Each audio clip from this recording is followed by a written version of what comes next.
우리가 5월 가정의 달을 맞이해서 우리가 큰 주제를 통하여 계속적으로 말씀을 함께 나누고 있습니다. 그 주제는 바로 무엇일까요? 가족과 같은 교회라는 주제입니다. 그래서 우리 학성교회가 그리고 우리 교회가 정말 가족과 같은 공동체 그리고 가족의 모습을 이루어갈 수 있는 교회가 되기 위해서 우리에게 필요한 것이 무엇인가를 우리가 이 5월 이 가정의 달을 통하여서 함께 말씀을 통해 나누고 있는데요. 벌써 우리가 지난 시간까지 4번의 말씀을 함께 나누었는데 여러분 그 4주 동안의 말씀을 기억하십니까? 아무래도 기억하기가 어려우시죠? 그래서 잠깐 그 내용들을 설명해 드리고 오늘 말씀으로 이어가도록 하겠는데요. 첫 번째로 우리가 가족과 같은 공동체가 되기 위해서 우리에게 필요한 것은 바로 무엇이냐? 우리의 육신의 자녀뿐만 아니라 하나님의 교회에서 자라나는 모든 자녀들을 내 자녀와 같이 여겨야 한다는 것입니다. 그리고 이제 둘째 주 우리가 어버이 주일을 맞이하여서 어떠한 내용을 함께 살펴보았느냐? 우리에게는 육신의 어버이도 있지만 바로 우리의 가족의 공동체, 영적인 가족의 공동체인 교회 안에 노년에 계시는 분들을 우리의 삶의 영적인 어버이와 같이 우리의 삶의 또 다른 어버이와 같이 여기며 우리의 삶을 살아가야 한다는 것이죠. 그리고 이제 세 번째가 우리가 함께 나눴던 것이 바로 무엇이냐? 바로 교회의 본질과 같은 사랑과 섬김의 모습이 있는 공동체가 될 때 비로소 가족과 같은 공동체를 이루어갈 수 있다는 것입니다. 그러기 위해서는 우리가 이러한 사랑을 하기 위해 무엇이 필요하느냐? 바로 희생이 필요한 것이고 섬김의 삶을 살아가기 위해서는 무엇이 필요하느냐? 내가 낮아지는 모습이 필요하다는 것이죠.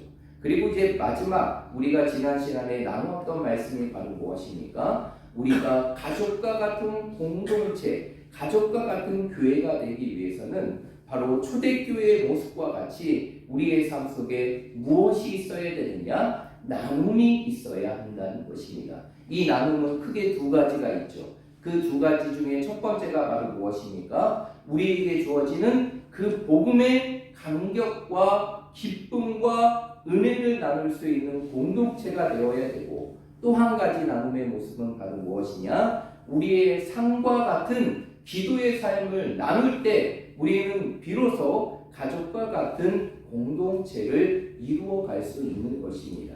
그런 가운데에서 이제 우리가 4주 동안 이 가족과 같은 공동체의 모습을 이루기 위해 우리에게 필요한 말씀들을 함께 나눴고 이제 오늘 그 마지막 시간들을 함께 말씀을 통해서 나누기를 원하는데요. 그러면 마지막으로 정말 우리의 공동체가 그리고 우리의 교회가 정말 가족과 같은 친밀함을 누릴 수 있는 그러한 공동체, 그러한 모습을 갖추기 위하여 가장 중요한 한 가지가 있는데 그것이 바로 무엇일까요? 바로 예배라는 것이에요. 여러분 가족이라는 게 뭘까요? 가족이라는 게 뭐라고 생각할 수 있을까요? 뭐 여러 가지로 생각할 수 있죠.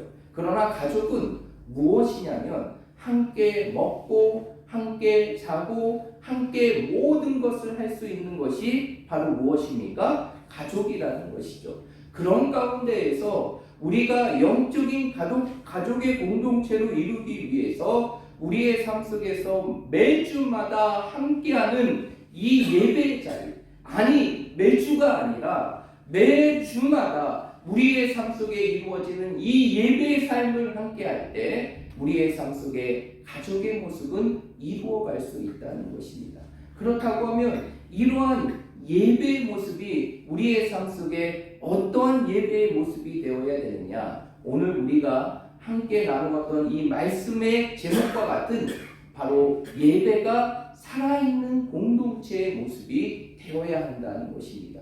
왜 그럴까요? 예배는 교회의 본질이며 영적인 생명력과 같은 것이 바로 예배인 것이에요.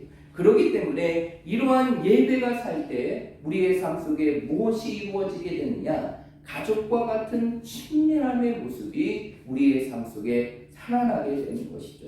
그럼으로써 우리가 정말 가족과 같은 공동체가 되기 위해서는 우리의 예배가 날마다 살아있는 예배, 살아서 역사하는 예배, 그리고 그 예배가 영적인 생명과 같이 날마다 살아 움직이는 그런 예배의 모습을 이루어갈 때 우리는 이 예배를 통해서 정말 하나된 가족의 모습을 이루어갈 수 있다는 것입니다. 그렇다고 하면 살아있는 예배라는 게 무엇일까요? 살아있는 예배라는 게 무엇일까요? 우리가 가족과 같은 공동체가 되기 위해서는 우리의 예배가 살아있어야 하는데, 그렇다면 살아있다는 것이, 예배가 살아있다는 것이 무엇일까요? 첫 번째로 예배가 살아있다는 것은 바로 우리의 삶 속에서 이 예배의 자리를 통해서 누구를 만나는 것입니까? 하나님을 만나는 것입니다. 여러분의 삶 속에 이 예배의 자리가 하나님을 만나는 시간이 되고 계십니까? 여러분의 삶 속에 이 예배의 자리가 하나님을 뜨겁게 경험하는 자리가 되고 계십니까? 여러분, 우리의 예배가 정말 살아가기 위해서는 이 예배의 자리가 그냥 우리의 삶 속에서 그냥 스쳐가는 한순간의 자리가 아니라 우리의 인생의 삶 속에서 살아계신 하나님을 경험하는 자리, 그리고 살아계신 하나님을 만나는 자리, 그 하나님과 교통하며 그 하나님과 교제할 수 있는 그 자리가 될 때 우리의 예배는 살아나게 되는 것이에요. 그러나 우리의 예배가 살아난다는 것은 하나님을 만나는 것으로 그치는 것이 아니라 또 한 가지가 있어야 돼요. 그 하나님과의 만남을 통하여서 우리의 삶 속에 치료가 이루어지고 우리의 삶 속에 회복의 역사가 이루어지는 하나님의 역사가 이루어질 때 그 예배는 바로 죽은 예배가 아니라 멈춰진 예배가 아니라 날마다 살아있는 예배로 역동할 수 있는 것입니다. 그렇다면 우리의 삶 속에서 정말 이러한 예배의 삶을 살아나게 하기 위해서 우리에게 필요한 것이 무엇일까요? 제가 오늘 여러분들에게 이 말씀을 전해드리기 전에 한 사람의 이야기를 여러분들에게 전해드리고 오늘 말씀을 이어가도록 할 텐데요. 어느 날 가족의 손에 이끌려 정말 자신의 의지와 반대로 반강제적으로 예배에 참석하게 된 한 사람이 있었습니다. 한 남자가 있었어요. 그는 그 예배 자리에 서면서 그곳에 있는 많은 성도들의 모습을 보면서 마음속으로 너무나 불쌍하다라고 생각하게 되었어요. 그 이유는 바로 무엇이냐? 여기에 예배 자리에 모여있는 모든 사람들은 정말 세상의 즐거움을 모른 채 살아가는 사람들이라고 생각하였고 그것이 바로 그들의 인생의 삶을 허비하는 것이라고 생각하였기 때문입니다.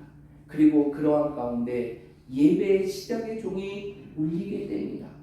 땅, 땅, 땅 예배의 시작의 종이 울리고 이제 찬송의 소리가 울려 퍼지면서 많은 성도들이 함께 찬양을 부르며 예배를 시작하게 되죠. 그러나 여전히 그의 마음속에서는 자기가 왜 이 자리에 앉아 있는지 그 이유를 알지 못한 채 그냥 단순히 예배의 모습을 따라가는 신음만 하고 있었어요. 그런데 바로 그때였습니다. 마치 누군가가 그 남자의 귀에 대고 무엇인가를 말하는 묵직한 소리를 듣게 돼요. 그 묵직한 소리는 바로 무엇이냐? 너는 뭐하고 있느냐? 지금 무슨 말을 하고 있느냐라는 음성이 들리게 되는 것이에요. 깜짝 놀란 이 남자가 도대체 이게 무엇인가 주변을 두리번 보였더니 자신의 귀에 댈 수 있는 사람이 아무도 없는 곳이 그런 가운데에서 또다시 예배의 모습을 따라가기 시작합니다. 그리고 잠시 후에 그를 깨우는 또 한 번의 목소리가 들리게 그 목소리는 바로 무엇이냐? 너는 오늘 밤 나를 믿기로 결심해야 된다. 만일 그러지 않으면 너는 이미 늦은 시간의 삶을 살 것이다 라고 얘기합니다. 그러자 이 소리가 무엇인가 막 고민하게 된 그 남자는 속으로 뭐라고요? 도대체 늦는다고요? 이게 무슨 소리입니까? 왜 내 귀에 이런 소리가 들리지? 라고 하면서 자신의 삶을, 자신의 모습을 두리번 거립니다. 그런데 마침 그때 그 남자의 마음 가운데 엄청난 탄식의 소리가, 탄식의 마음이 끌어오르게 되죠. 그러면서 그는 깨닫게 되는 거예요. 바로 이렇게 나에게 말씀하시는 분이 바로 나의 하나님이시구나. 아, 이거는 하나님의 음성이구나. 하나님께서 나를 알고 계셨구나. 하나님께서 살아계셔서 나를 기다리셨고 나를 만나기 위하여 나를 오늘 이 예배 자리로 부르셨구나라는 것을 깨닫게 됩니다. 그러한 하나님의 음성을 들었던 이 남자는, 그리고 자신을 이 자리에 부르신 하나님의 모습을 깨달았던 이 남자는 그 하나님 앞에 마음속으로 이렇게 고백하게 됩니다. 하나님, 이제 하나님께서 원하시는 대로 내 삶을 드리며 순종하겠습니다 라고 얘기합니다. 여러분, 이 남자가 누구인지 아십니까? 여러분들에게는 조금 생소할 수 있지만 자신의 삶 속에 마약과 악용 속에서 인생을 허비할 수 있었고, 그리고 자신의 인생을 망칠 수 있는 상황 속에서 주님을 만나 새 사람이 되었고, 평생 목회자의 길을 통하여 하나님의 은혜의 삶을 감당했던 멀린 케더로스 목사님이세요. 그의 인생의 삶에 간증과 같은 한 권의 책이 있는데 그 책이 바로 감옥생활에서 찬송생활로라는 책입니다. 이 책의 일부가 나와 있는 것이 제가 오늘 여러분들에게 말씀드린 이 목사님의 간증인데요. 여러분, 이 케더로스 목사님이 자신의 삶 속에서 하나님을 만날 수 있었던 자리가 어디였어요? 어디서 하나님을 만날 수 있었습니까? 어디서 하나님을 만났습니까? 어디서 하나님을 만나 그 인생의 삶에 변화가 이루어졌습니까? 바로 예배의 자리였어요. 그 예배의 자리는 그의 인생의 삶 속에 하나님을 만나는 만남의 자리였다는 것이죠. 여러분, 이 예배는요, 우리 케더로스 목사님의 인생의 삶뿐만 아니라 우리의 인생의 삶 속에서도 누구를 만나는 자리입니까? 하나님을 만나는 자리예요.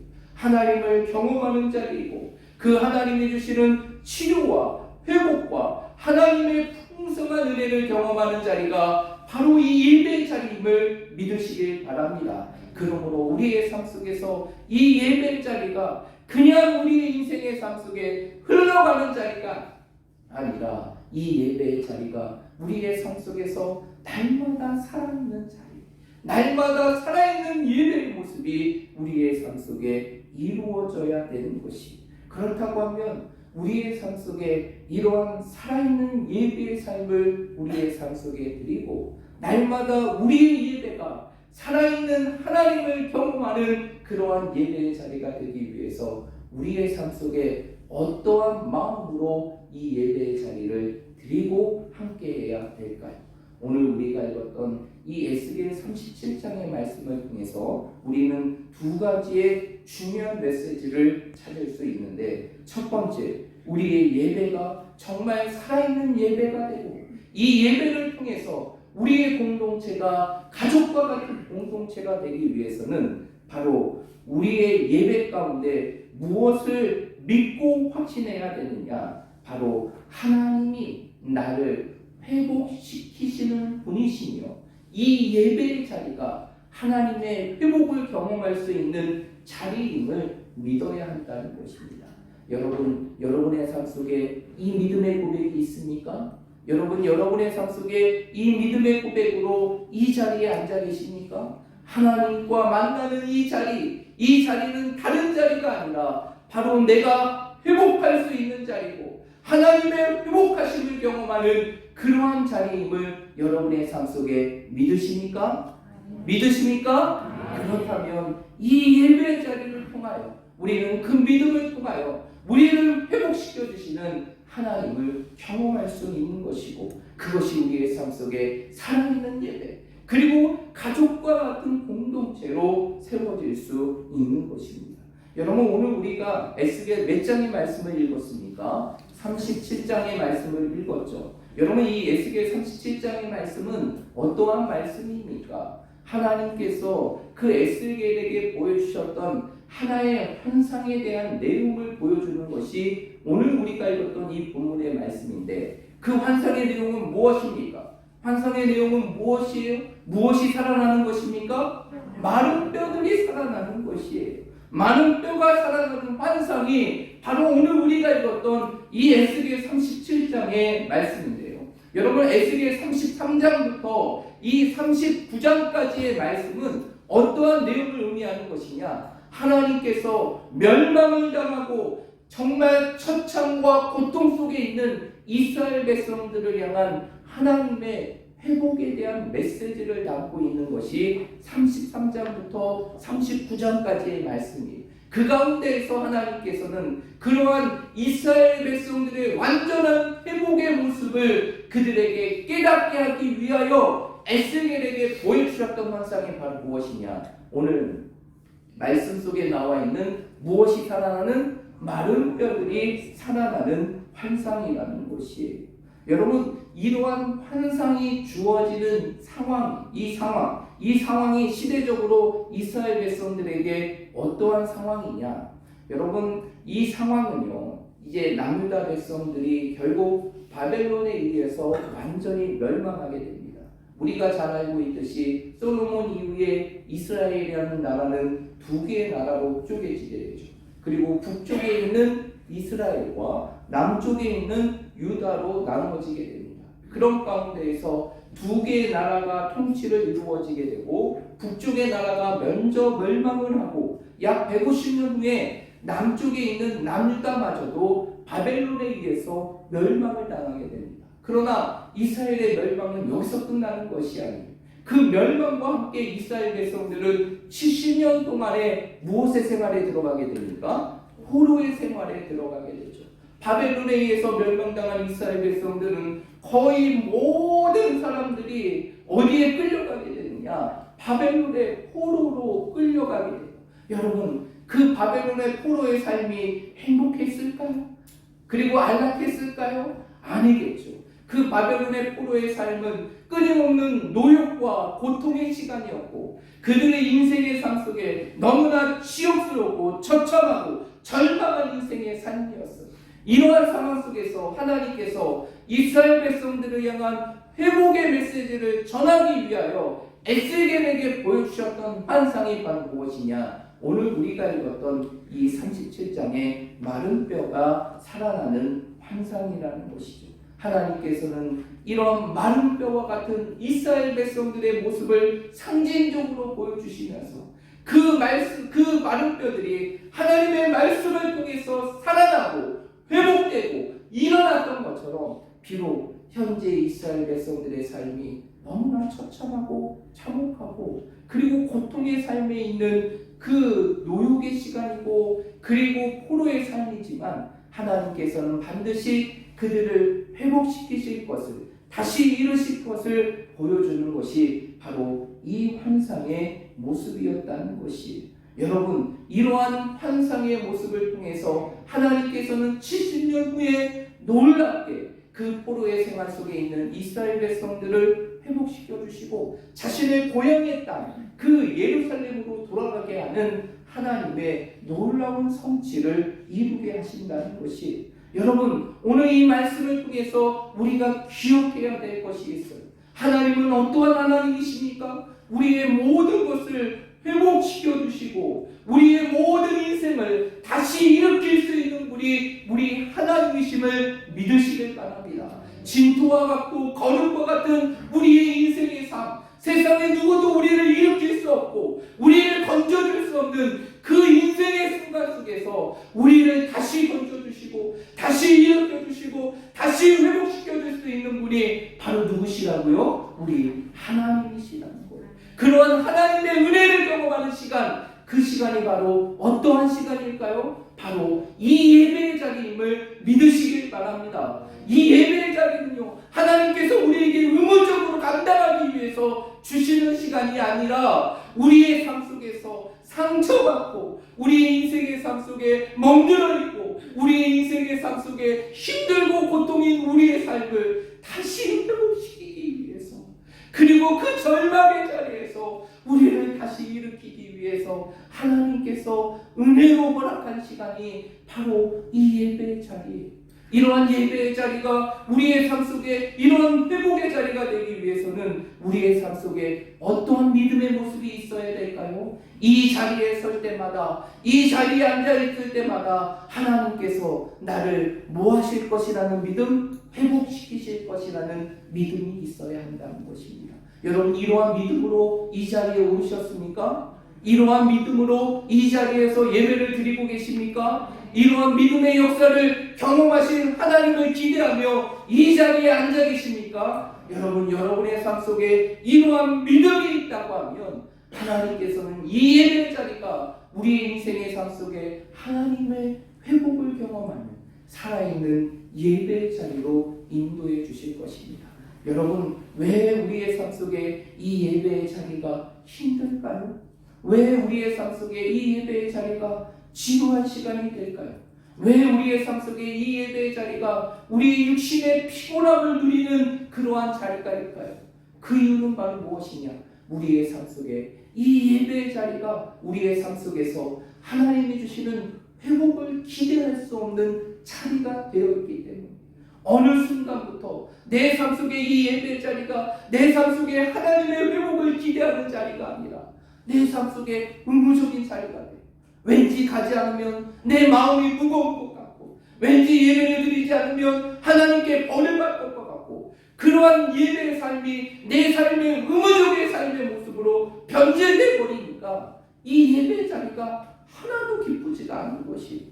그래서 솔직하게 늘 예배의 자리에 보시는 분들을 보면 때로는 너무나 안타까운 게 어떻게 한 번의 예배 속에서도 온전한 예배를 한 번도 드리지 못하고 늘 잠자리에 동일하게 주무시는 분들이 계시더라고요. 사실 참 그런 분들 보면 제 마음이 안타까워요. 얼마나 이 예배의 자리가 귀한 자리인지를 알지 못하고 이렇게 육신의 편안함 속에 잠들어 있는 모습을 보면 사실상 이 목회자인 저의 마음이 편안하지 않습니다. 여러분, 왜 이러한 모습이 이루어지는 것일까요? 왜 우리의 삶 속에 이 예배의 자리가 지루한 시간이 되는 거예요?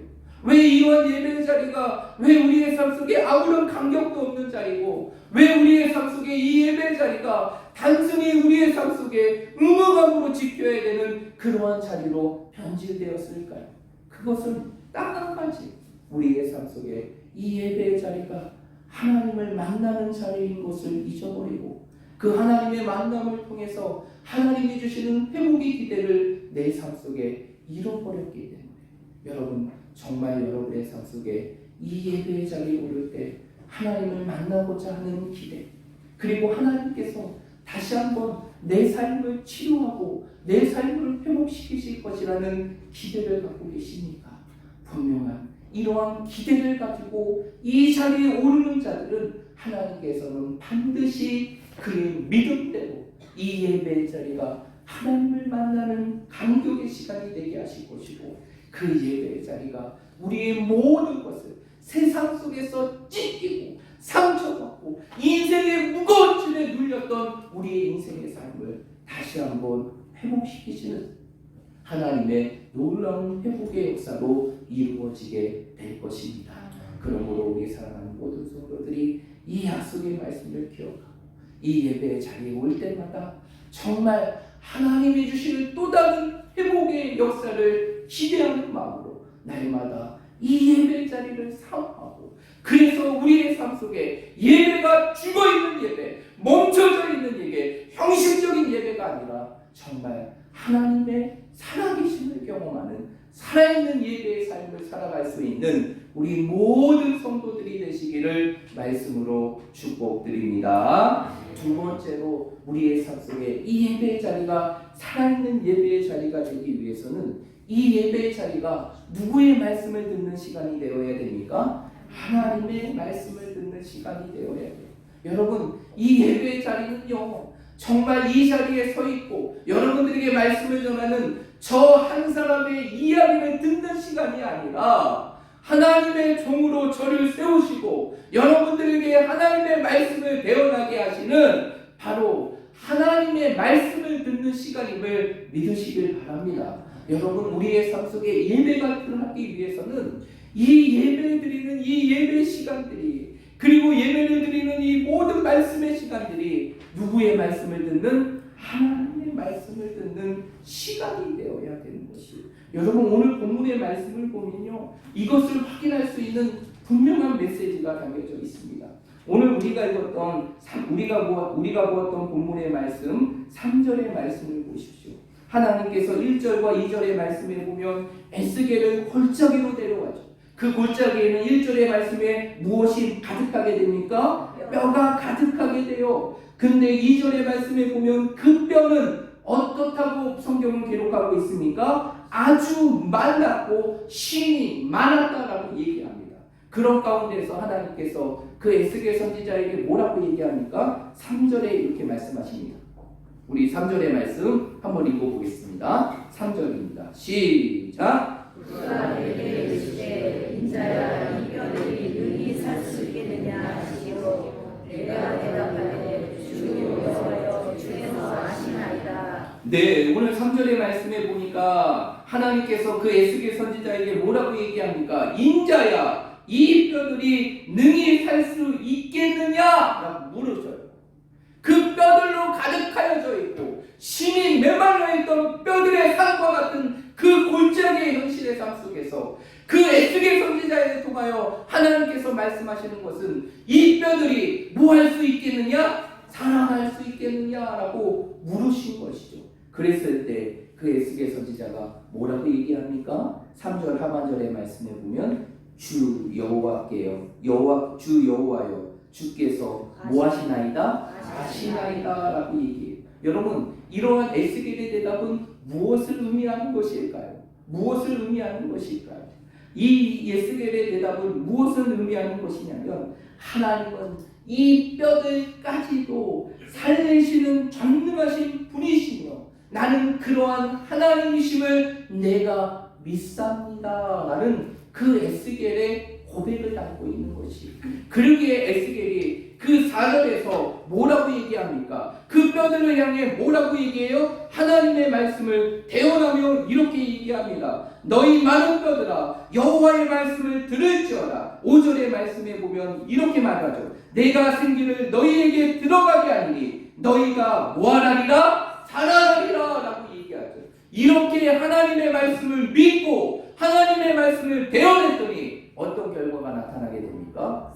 그 죽은 뼈, 메마른 뼈, 도저히 소생할 수 없는 그 메마른 뼈들이 6절의 말씀에 보니까 힘줄을 두게 되고 살을 입히게 되고 가죽을 벗고 그 안에 생기가 되어서 뭐하게 됩니까? 살아나게 되는 하나님의 역사가 일어나게 되는 것이에요. 여러분 우리의 예배가 살아나기 위해서는 이러한 에스겔 선지자의 믿음과 고백이 있어야 되는 것이에요. 그 믿음과 고백은 바로 무엇일까요? 우리 하나님은 전능하신 분이시고 이 예배의 자리는 그 전능하신 하나님의 무엇을 듣는 시간이다? 말씀을 듣는 시간이다. 이 예배의 자리는 사람의 말을 듣는 것이 아니라 그냥 목사의 생각을 듣는 것이 아니라 살아계신 누구의 말씀? 하나님의 말씀을 듣는 시간임을 우리의 삶 속에 믿을 때 이 예배의 삶은 우리의 인생의 삶 속에 살아있는 예배로 변화되게 되는 것이에요. 여러분 우리가 잘 알고 있는 히브리서 4장 12절과 13절의 말씀 한번 볼까요? 그 12절과 13절의 말씀에 보면 하나님께서는 이 히브리서의 말씀을 통해서 하나님의 말씀이 어떠한 것인지를 우리에게 가르쳐 주는데 히브리서 4장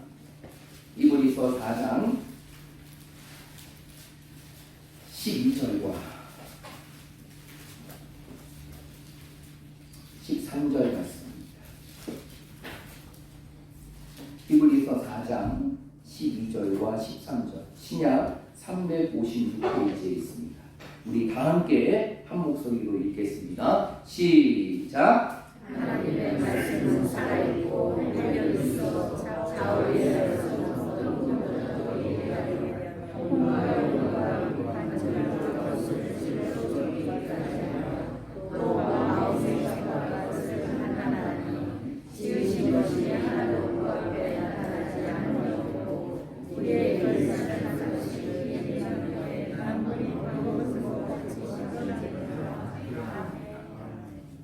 참 잘해 어떠한 말씀입니까? 살아있는 말씀, 그리고 활력이 있는 말씀, 그리고 좌우의 어떤 검보다도 예리하여 우리의 혼과 영과 관절을 그리고 골수를 찔러 쪼개기까지 하며 우리의 마음과 생각과 뜻을 판단하는 것이 바로 무엇입니까? 하나님의 말씀이에요. 그 하나님의 말씀은 13절의 말씀에 보니까 우리를 어떻게 한다라고 말하고 있습니까? 벌거벗은 것 같이 우리의 모든 것을 드러냄을 말씀해주고 있는 것이, 여러분들이 지금 이 자리에 있는 이 시간, 이 예배 자리는 누구의 말씀을 듣는 것이냐? 하나님의 말씀을 듣는 시간인데, 그 말씀은 어떠한 말씀? 죽은 말씀이 아니라 살아있는 말씀, 무능한 말씀이 아니라 살아서 역사하는 말씀이고, 우리의 모든 것들을 다 강창하며 우리의 모든 것들을 드러내고 우리의 인생의 삶에 회복을 주는 말씀이 바로 이 예배를 통해 전해지는 하나님의 말씀임을 믿으시길 바랍니다. 우리의 삶 속에서 이 예배 자리가 이러한 하나님의 말씀을 듣는 자리임을 우리의 삶 속에 믿는다면, 이 예배의 자리는 우리의 인생의 삶 속에 회복의 자리가 되고, 우리의 예배는 살아있는 예배가 되는 것이고, 이 예배의 자리는 우리의 인생의 삶 속에 그 어떤 시간보다도 가장 귀하고 값진 시간으로 우리의 인생의 삶 속에 이루어지게 될 것입니다. 그러므로 우리 사랑하는 모든 성도들이 오늘 이 말씀을 여러분의 삶 속에 꼭 기억하시고, 하나님께 드리는 이 예배가 누구의 말씀? 하나님의 말씀을 듣는 시간, 그 말씀을 듣는 시간임을 여러분의 삶 속에 꼭 기억하시면서 늘 여러분의 삶 속에 살아있는 예배의 삶을 날마다 하나님께 드리고, 그 예배를 통해서 우리 학성교회가 지금보다도 더 하나님 안에 아름다운 가족의 모습을 이 땅에 이루어갈 수 있는 우리 모든 성도와 교회가 되시기를 말씀으로 축복드립니다.